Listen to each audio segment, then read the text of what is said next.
Welcome to lesson 4.5, where we are going to graph sine and cosine functions on a coordinate plane. Um, so a few objectives here. We're going to first understand the graph of y equals sine of x, and we're going to look at variations of y equals sine of x. Do the same thing with cosine of x. And then we're going to look at vertical shifts of both, and then we're going to model some real life situations. So look at the table. There we go. Look at the table of graphs of this is what we already know essentially, right? These are the values for y equals sine of x. These are the x values from the unit circle that we've highlighted. So this would be all the way around the circle, right? And then these are the y values for those spots. What we're going to do is, again, looking at now all of these ordered pairs on a coordinate plane, what does that look like?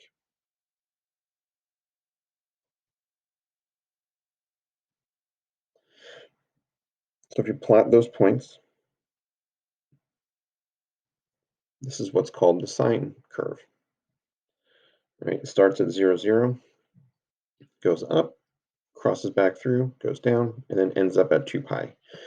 The period is considered 2 pi because this is where it starts and ends and starts again. So if we were to continue, it would just make that same curve over and over and over again. Same thing if you went backwards, okay?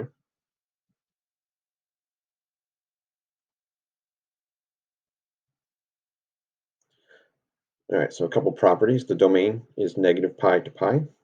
I mean, negative infinity to infinity, meaning it goes forever left, forever right. There is no restriction on the domain. The range is negative 1 to 1, meaning the lowest it goes is negative 1, the highest it goes is positive 1. And this is for y equals sine of x. We'll look at things that can change the range, okay? Nothing will change the domain. It'll go forever no matter what. But we'll look at what will stretch it or compress it. So the range can change depending on variations in the equation. The period is 2 pi, meaning every 2 pi you move, it starts over. So it's 0, 0 here, it's 0, 2 pi here, right? So the whole curve just repeats every 2 pi. That's what's considered the period. And this function is an odd function because if you substitute negative x in for sine, you get negative sine of x. So that makes it odd based on the definition that we've defined previously. So let's talk about vertical stretch and compression. The graph of y equals a sine of x ranges between negative absolute value of a and absolute value of a. We call the absolute value of a the amplitude. So if we have a multiplier in front of sine of x, it's going to affect the range. So graphing different variations of y equals sine of x, these are the steps that we're going to go through, but let's talk about it real quick. So first, identify the amplitude and the period. So we'll do that. Second step, find the values of x for the 5 key points. All right, there are going to be the 3 x-intercepts, the maximum point and the minimum point. So if you think about the curve going up, down, and then back, the starting point, the maximum point, where it crosses back through the x-axis, its minimum point, and then where it goes back to the x-axis again. Those are the 5 key points. All right, you're going to start with the value of x where the cycle begins, and you're going to add quarter periods. So when you figure out what the period is, you just divide it by 4, and then you just keep adding that quarter period until you get the 5 points you're looking for. We'll go over that together. Step 3 is find the values of y for the 5 key points by evaluating the function at each value of x from step 2. So step 2 is going to get you 5 x values. Step 3, you're going to get the corresponding y values to make ordered pairs. Step 4 is connect the 5 key points with a smooth curve. So basically, you're going to plot the 5 ordered pairs and then draw a curve through it. And then step 5 is extend the graph either to the left or the right as desired. So if it's asking for more, once you have one period, you can extend it further if you'd like, or go backwards. So here we're going to determine the amplitude of y equals 3 sine of x.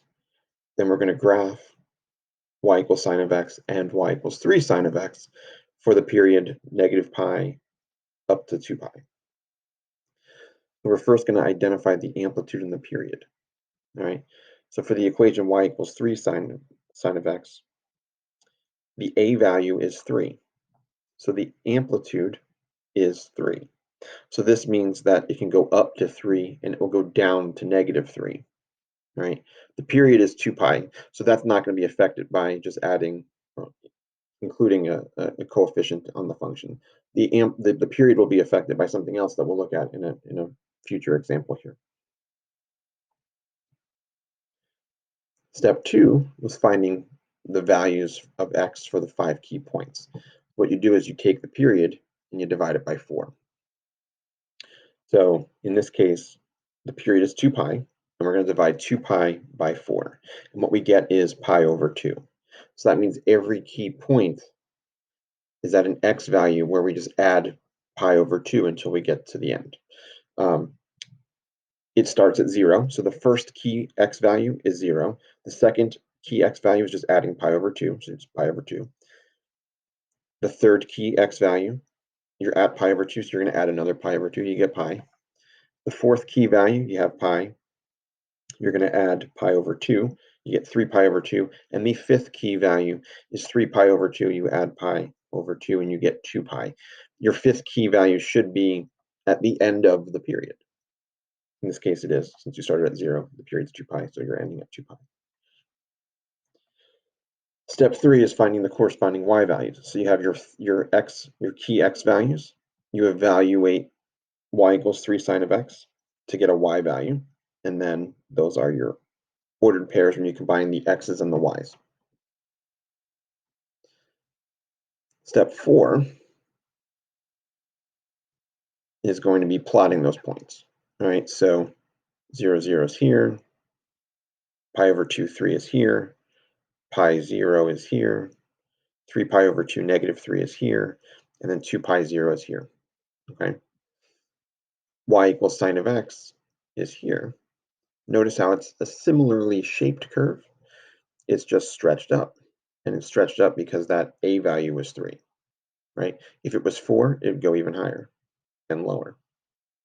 If it was 1/2, it would be flatter. So it would go lower on the high end, and it would go high, it would go not as low on the low end. Again, the amplitude is 3, the period is 2 pi. So the graph of y equals a sine b of x has an amplitude of absolute value of a, so that's no different. So again, if you have a b multiplying on the inside now, that's going to affect the period. The period is 2 pi divided by b. So whatever the b value is, you just divide that from 2 pi, or divide 2 pi by b, and that's going to be your new period. So instead of the whole thing ending at 2 pi, it's going to end somewhere else. So here's our first example using this. Y equals 2 sine of 1/2 x. All right, and then we're going to graph the function from 0 to 8 pi. All right, so first identify step 1. These are all going to be the same steps, just going to be a little different now because the period's changed. The amplitude is the a value, which is 2. So that means the highest point, the highest y value will be 2. The lowest y value will be negative 2. The b value being 1/2. So the period is 2 pi divided by b. So it's 2 pi divided by 1/2, which ends up being 2 pi times 2, which is 4 pi. So now this function will repeat every 4 pi instead of every 2 pi, and it's because of the 1/2 there. So the maximum value of, well, we already said that. The maximum value is 2, the minimum value of y is negative 2, and the period of 4 pi tells us that the graph completes one cycle from 0 to 4 pi. So basically what we already said. So find the values of the 5 key points. All right, so you just take the period, which is 4 pi, and divide it by 4. So 4 pi divided by 4 is pi. It's starting at 0, right? The starting value is going to be 0 unless something else happens, which we haven't seen yet. So um, for right now, the starting value is 0, and then we just add pi to it 4 times, and you get key values of pi, 2 pi, 3 pi, 4 pi. So those are the x values that are the key points. So those are all represented here. We evaluate them each into the function and get the y values of 0, 2, 0, -2, and 0. And that creates these ordered pairs. These are the ordered pairs that we're going to plot on the graph, as you see here. And then you draw your smooth curve through it. Maybe you got 0, 0, pi 2, 2 pi 0, 3 pi -2, and then 4 pi 0. The amplitude is 2. The period is 4 pi. Extending it, so the original question asked for a domain of 0 to 8 pi. So this is one period here. So you just extend it. And it's going to be the exact same dimensions, right? So for every pi, basically so maybe 5 pi 2, 6 pi 0, 7 pi -2, and then back to 8 pi 0. Again, amplitude is 2. The period is still 4 pi. We've just extended it because that was what it was asked for at the beginning. Okay, so now if you're adding or subtracting something on the inside, and when I say inside, there's going to be parentheses for what you're taking the trig function of. Um, so you'd have something you're subtracting. If it's minus c, you're going to treat the c like it's positive, right? So this is the same thing we've been talking about for the last 2 years. Back to algebra 2 is what I'm saying. So um, when you're adding or subtracting something inside, subtracting is going to move it right. Adding is going to move it left. Okay, so what you do is you just treat the c, basically take the opposite of the c. Okay, and then you divide it by b, and that's going to shift it either to the right or the left, and that's what's called a phase shift.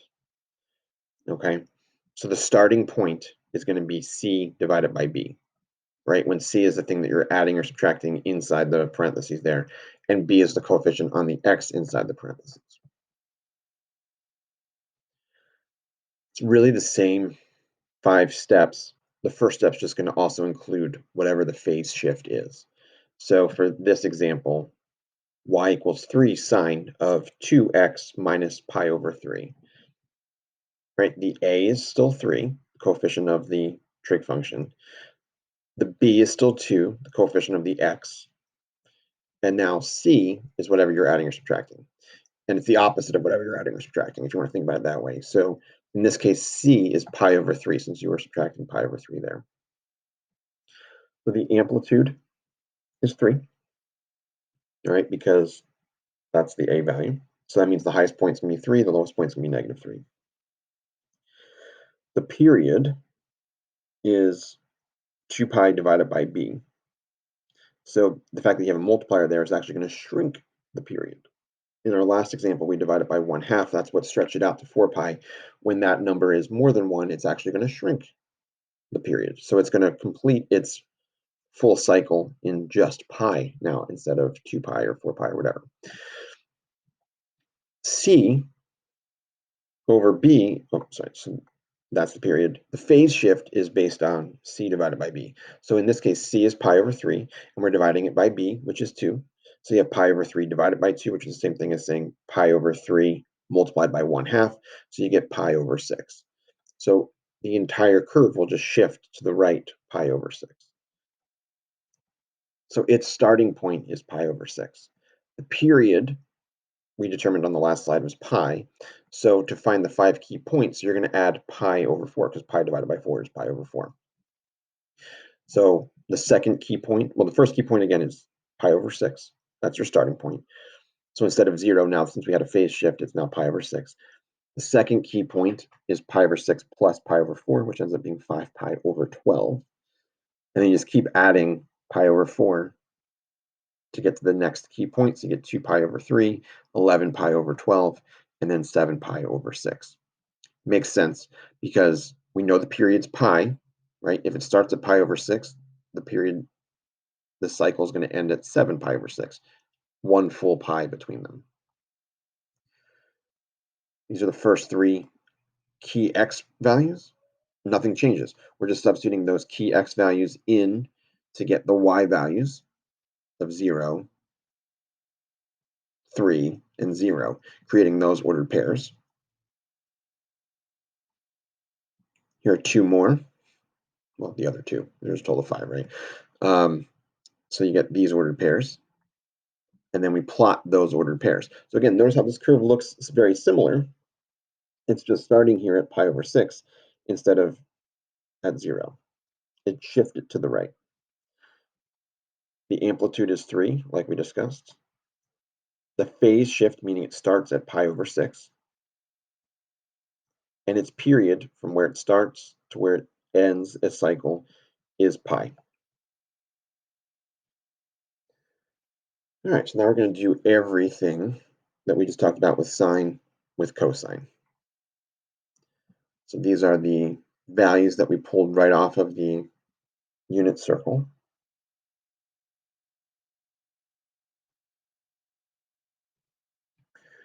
The big difference here is, I mean, it looks like a similar curve, right? It's just it starts at 0, 1, goes down, goes back up, right? So some similarities, right?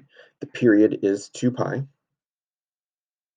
right? Its amplitude is 1, right? It just starts at a different place. So again, the domain is negative pi, or did it again, negative infinity to infinity, meaning it goes forever left, forever right. That'll never change. The range is negative 1 to 1, again, very, identical to the sine function. The period is 2 pi, meaning it repeats its cycle every 2 pi, just like sine. This one is considered an even function, though. When you substitute negative x in, you get back to what you started. Here's a vocab for you. The graphs of sine functions and cosine functions are called sinusoidal graphs. And that's because the graph of y equals cosine of x is the same graph of y equals sine of x, just with a phase shift of pi over 2. So cosine of x is equal to sine of x plus pi over 2, meaning if you had the sine function and you shifted it over to the left, pi over 2, so notice how that's plus, remember that plus means left. If you shifted the sine function left pi over 2, everything just goes left half a pi. You're going to end up with the exact cosine function. All right, so they really are the same curve, just shifted. So now we're going to do a variation on cosine of x where we just have well, we're going to do both. We're going to do both an a and a b. So that's going to affect the amplitude and the period. We're going to find them the exact same way. Amplitude is just whatever a is, absolute value, whatever a is. The period is 2 pi divided by whatever b is. So if we look at the first example here, negative 4 cosine of pi over x. The amplitude is the absolute value of a, so even though the a is negative there, the amplitude is still 4, meaning highest point is 4, lowest point is negative 4. The b value is pi, so if we find the period is 2 pi divided by pi, you get 2, so the period is 2. We're going to find the 5 key points the exact same way. Starting point here is 0 because we had no phase shift, right? So it's the x value will be 0. Since the period is 2, you do 2 divided by 4 to get 1/2. So that's what you're adding to each key point to get the next key point. So your x values that are the key point, the x values of the key points are 0, 1/2, 1, 3/2, and 2. So we're going to take those x values and find the corresponding y values. So when it's 0, it's negative 4. When it's 1/2, it's 0. When it's 1, it's 4. And we have 2 left. When it's 3/2, it's 0. When it's 2, it's -4. So when you plot those points, right, you end up with 0, -4, 1/2, 0, 1, 4, 3/2, 0, 2, -4. The amplitude is 4. The period is 2. Then you can extend the graph left or right as ever you want, right? So same thing as the sine function, you can just extend it based on what you just found out. Amplitude is still 4, period is still 2. Working in a phase shift on cosine is going to be very similar to the phase shift on sine functions. We're just going to figure out whatever the c value is, divide it by whatever the b value is, and that's going to be your starting point. And then from there, you find the key points and go from there. So here's a new example. Y equals 3/2 cosine of 2x plus pi. So the a value is 3/2, the b value is 2, the c value is -pi. Remember, plus means it's going to move left. So the first thing we find is the amplitude. A value is 3/2, so the amplitude is 3/2. So the highest y can go 3/2, the lowest it can go is -3/2. The period is pi, because b is 2, so 2 pi divided by 2 is pi. So the period is now 2. And the phase shift is c, which is -pi, divided by b, which is 2. So -pi over 2 is the phase shift. So we're going to start at -pi over 2. The period is pi, so dividing it by 4 gets you how you're going to find the key points. So pi over 4 is what you're going to add, starting at -pi over 2 to get the key points, the key x values. So -pi over 2, -pi over 4, 0, pi over 4, and then pi over 2. Again, your first key point and your last key point, the range between them should be the period, which it is, because between -pi over 2 and pi over 2 would be a full pi. Find the x values. So you have the x values, you're going to find the y values. So for -pi over 2, you get 3/2. For -pi over 4, you get 0. For 0, you get -3 over 2. For pi over 4, you get 0. And then for pi over 2, you get 3/2. So we're going to plot those points, and then that's your curve. So that is that cosine curve shifted over pi over 2, and it's also compressed and stretched, compressed horizontally, stretched vertically. Right? The amplitude is 3/2. The period is just pi, and it's I meant to talk about the phase. The phase shift means we start it at pi over -pi over 2. Now we're going to talk about some vertical shifts. So this is going to work the way you think it should, I assume, right? When you're adding something outside the function, it's going to go up. Subtracting will make it go down. So the maximum value of y is whatever d is plus whatever the amplitude is.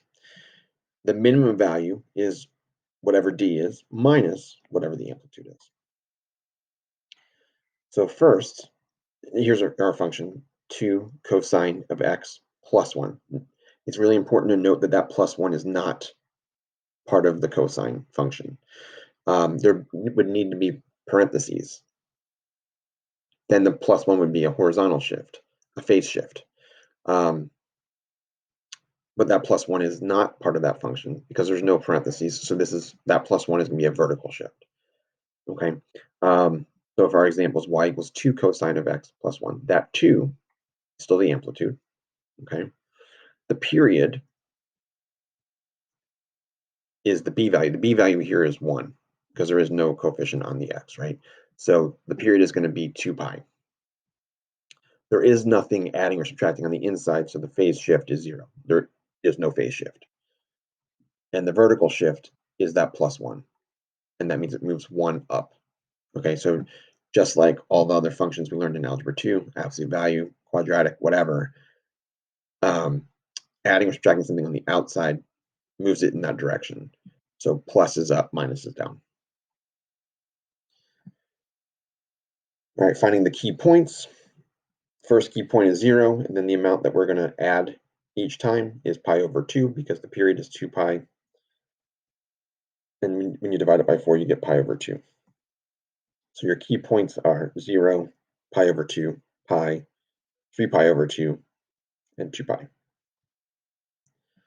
These are your x values. Well, the first 4. So 0, pi over 2 pi, and 3 pi over 2. When you find the corresponding y values, you get the ordered pairs 0, 3, pi over 2, 1, pi, negative 1, 3 pi over 2, 1. The last one, x value is 2 pi. The y value is 3. When you plot the points, you get that curve. So notice how that, again, curve looks similar. It's shifted up, okay?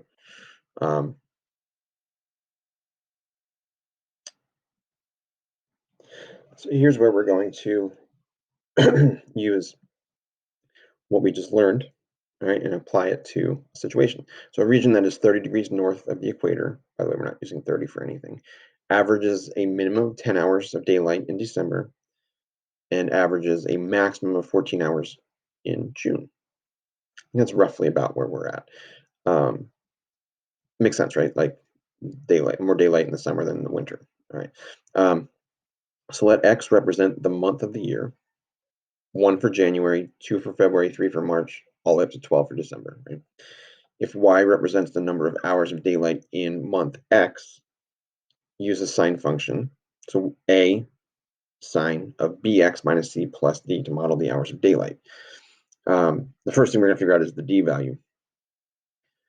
So, we can't use the sine function the way it normally is, right? Because that crosses into negative. There's no negative sunlight hours, right?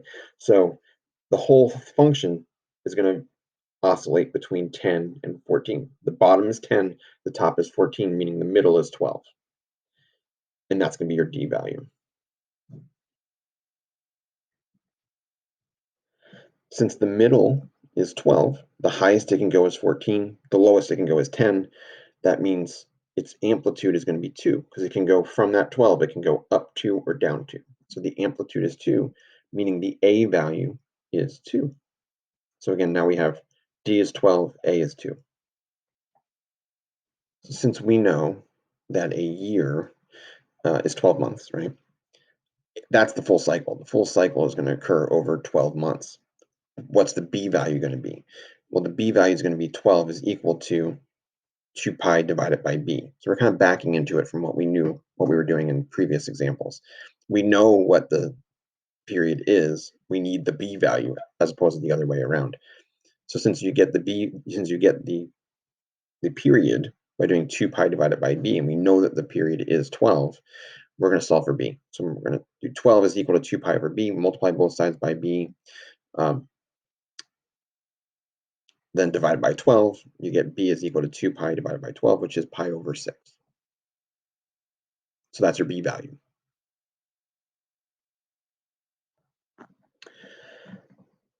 So the starting point of this cycle, we'll just say is March. So we're going to say x equals 3. Okay, that wasn't given, that's given now. So 3 is equal to c divided by b. So we need to figure out what c is. We know that b is pi over 6, so now we're just going to solve for c by multiplying both sides by pi over 6, and you end up with pi over 2. So the phase shift is pi over 2. So now we know that the a value is 2, the b value is pi over 6, the c value is pi over 2, and the d value is 12. So the equation that models the hours of daylight is y equals 2 sine of pi over 6x minus pi over 2 plus 12, meaning you substitute a value for x in, that's going to tell you how many hours of sunlight you should expect.